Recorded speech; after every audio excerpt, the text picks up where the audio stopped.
যে আল্লাহ রাব্বুল আলামিন আমাদেরকে পৃথিবীতে বানিয়েছেন, সে আল্লাহ প্রশংসা করতে আমাদের ভয় আছে? আল্লাহ রাব্বুল আলামিনের প্রশংসা আমাদেরকে করতেই হবে, কারণ তিনি আমাদেরকে বানিয়েছেন পৃথিবীতে প্রশংসা করার জন্য। আমরা সবাই আমার প্রাণ খুলে তার প্রশংসা করি, বলি আলহামদুলিল্লাহ। আল্লাহ রাব্বুল আলামিন পৃথিবীতে আমাদেরকে বানিয়েছেন তারই দাসত্ব এবং গোলামি করার জন্য, অন্য কিছু নয়। কিন্তু পৃথিবীতে আমরা এসে শয়তানের খপ্পরে পড়ে আমরা বিভিন্ন ভাগে বিভক্ত হয়ে গিয়েছি। আল্লাহ রাব্বুল আলামিন আমাদেরকে সঠিক পথের দিশা দেখান, এটি আল্লাহ রাব্বুল আলামিনের কাছে আমাদের চাওয়া পাওয়া।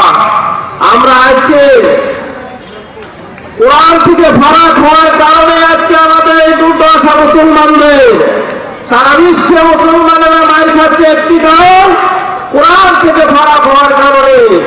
আজকে আমরা আমাদের ছেলে মেয়েদেরকে আমরা বিভিন্ন মিডিয়ামে লেখাপড়া করাইতেছি। আমরা যদি কোরআন হাদিস তাদের সাথে ধরাই দিতাম, তাহলে আজকে আমাদের কোরআনের দেশ হয়ে যেত। কোরআন দিয়ে এই বাংলাদেশ চলতো, কোরআন দিয়ে সারা বিশ্ব চলতো। কোরআন দেখাবে তোমাদের জন্য, কোরআন দেখাবে তোমাদের জন্য, আমি থাকতে কেন এ দুঃখের অরণ্য,